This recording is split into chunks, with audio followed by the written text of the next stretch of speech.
Fala aí, rapaziada do nosso canal Golaço Brasil, trazendo mais um vídeo aqui no nosso canal. E nesse vídeo falando aí da briga pelo título brasileiro. O Botafogo perdeu para o Vasco em São Januário e a briga pelo título começa a pegar fogo de verdade, porque Palmeiras e Botafogo estão juntos ali com 59 pontos. Só que o Palmeiras vem numa crescente e o Botafogo vem numa decadência, pessoal. O Botafogo vem caindo aí nas últimas rodadas, é derrota atrás de derrota. Então o Palmeiras, se mantiver essa regularidade, com certeza vai ser campeão brasileiro. Antes de soltar o vídeo aí pra gente estar analisando, reagindo àquilo que os comentaristas falaram, quero convidar você que ainda não é inscrito no nosso canal, se inscreva, ativa o sininho das notificações para você não perder nada. Tudo do Palmeiras, tudo do Verdão, você encontra aqui no nosso canal Golaço Brasil. Então vamos para o vídeo e daqui a pouco nós estaremos de volta. Estamos no Baita Amigos e o Palmeiras nem entrou em campo hoje, mas somou mais 3 pontos porque o Vasco fez o serviço. E o Botafogo, hein? Ô Ivan, conta pra nós aqui, vizinho. Esse Botafogo tá amarelando, hein? 1-0 Vasco, o Botafogo sentiu a pressão, o Vascão contra o Z4. Rapaz, Palmeiras vai chegar. Vai dar bom, hein? Olha, o Bragantino. O Bragantino tá um pontinho só com o mesmo número de pontos. Tá equilibrado. O Verdão ganhou mais 3 pontos hoje. Fala, meu povo, tem 60 segundos do Benja hoje também. Semana passada lá no Domingo com o Benja na CNN eu falei, o Botafogo vai perder esse título. Perdeu pro Cuiabá, perdeu pro Palmeiras, que para mim foi emblemática aquela derrota, e acabou de perder pro Vasco 1-0 em São Januário. O Vasco entrou para jogar hoje final de Mundial Interclubes. E o Botafogo tá atônito. A gente vê que o Botafogo tá emocionalmente perturbado. O Tiquinho Soares apagado. O Botafogo perdeu o brilho, perdeu o encanto, perdeu o gás. O Vasco jogou com muita vontade. O Maicon hoje é brincadeira o que ele jogou. E o Botafogo, gente, vai dando ao Deus, ao título, mais ganho da história do Brasileirão. É inacreditável. Ei, meus amigos, aquilo que o palmeirense e o torcedor do Bragantino queriam, e do Grêmio, né, aconteceu. O Botafogo perdeu do Vasco, perdeu de 1-0. Imaginem só, um gol esquisito de fora da área, mas paciente, gol é gol e vale. E o que se pergunta é o seguinte, o que aconteceu com o Botafogo que ninguém consegue mais entrar nos eixos, né? Nem os jogadores, nem os reservas, nem os titulares, comissão técnica, todo mundo parece que está falando a mesma língua e línguas diferentes ao mesmo tempo. Na minha opinião, aconteceu o seguinte com o Botafogo. O Botafogo sofreu um problema gravíssimo quando o Tiquinho Soares se machucou do primeiro para o segundo turno. Existe um Botafogo antes do Tiquinho Soares e depois do Tiquinho Soares. Ele é o Pelé? Não, não é o Pelé. Mas ele fazia a diferença lá na frente, está com 16 gols no campeonato, né? Ao lado do Paulinho do Atlético, e que, aliás, foi convocado pelo Diniz, né? O Paulinho foi convocado, e deu esse problema, perdeu a força da artilharia. Por isso mesmo, né? Eu acho que caiu, ou melhor, decaiu demais, né? Nesse campeonato brasileiro. Mas nem tudo está perdido e nada está resolvido. E tenho de tudo.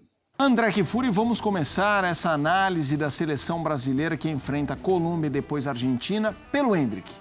É para você, assim, tem que colocar, espelhar no jornal, abre de página, pensando nos jogadores. É um destaque pela novidade para você? Claro. E é justa a convocação? Essa parte, não, justa é, né? Claro que é o destaque. A manchete da convocação é o nome do Endrick aparecer na lista aos 17 anos da seleção brasileira principal. Isso não é todo dia que acontece, evidentemente nem com todo jogador. Algumas figuras lendárias do futebol brasileiro foram convocadas com essa idade. O Pelé, por exemplo. Mas o Pelé não pode ser citado assim, dessa maneira, como se ele fosse um jogador aí, né? O Pelé, ele é uma referência. O Pelé é quase que um critério para a gente poder falar de algumas coisas. Sim. Mas é um fato, ele foi convocado antes de completar 18 anos. O último deles foi o Ronaldo Fenômeno. O Endrick merece? É claro que ele merece. A pergunta que fica é, mas não é muito cedo?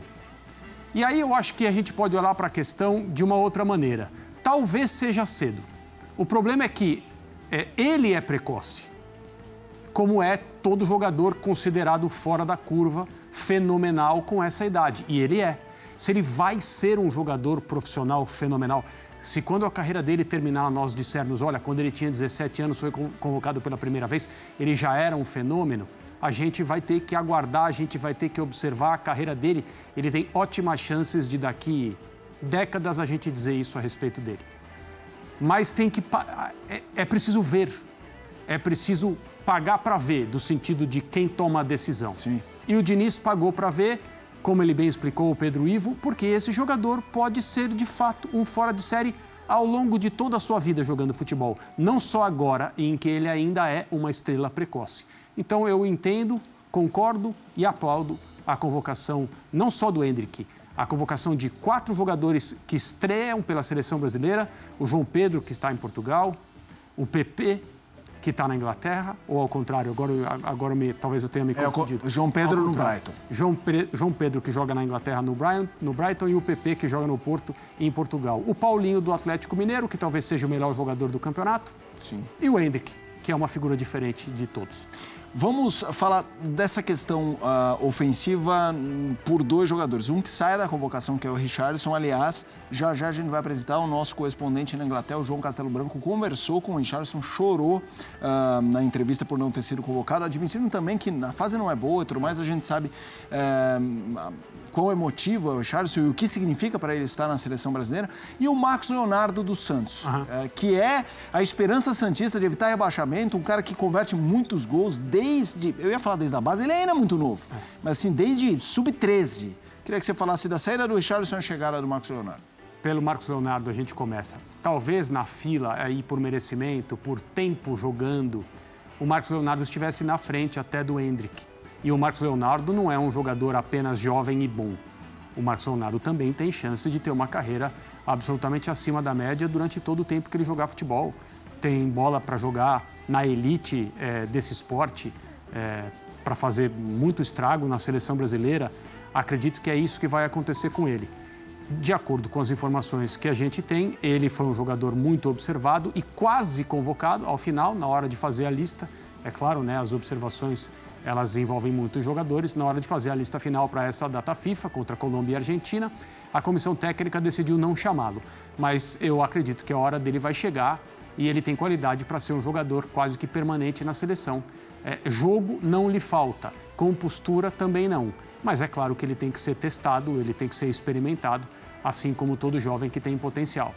Em relação ao Richarlison, está claro que ele está vivendo uma fase complexa, conturbada no aspecto pessoal, sua relação com empresários ou ex-empresários, problema de finanças, essas coisas que de vez em quando, infelizmente, acontecem com jogadores que entregam a tomada de decisão da sua vida profissional a outras pessoas. E isso está fazendo com que a carreira dele dentro de campo esteja passando por um abalo. E esse abalo, ele é técnico, está claro isso. Não dá para, mas então está esquecendo o jogador, o Fernando Diniz, que fala sempre que é um treinador solidário. Ele não está esquecendo nem virando as costas para ninguém. Ele está fazendo uma escolha momentânea, deixando de lado, muito provavelmente por uma questão temporária, um jogador que não vem bem.